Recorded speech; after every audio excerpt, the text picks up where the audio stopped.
teď. Ahoj lidi, dneska si tady otevřeme Skalpandu.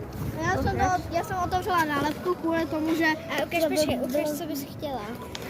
Chtěla bych buď tohle, anebo toto.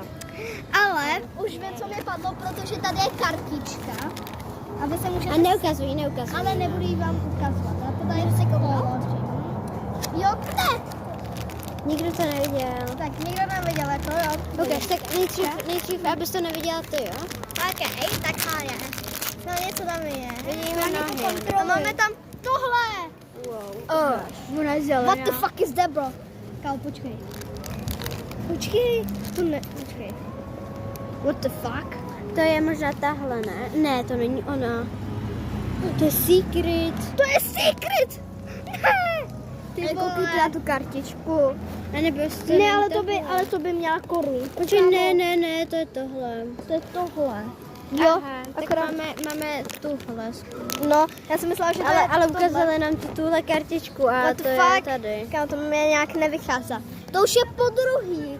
Co se nám to stalo, že já jsem měla...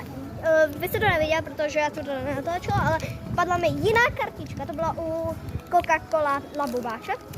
Padla mi jiná kartička Happy Factor a padlo mi toho Labubáka, jak měl takovou tu flašku Coca-Coly.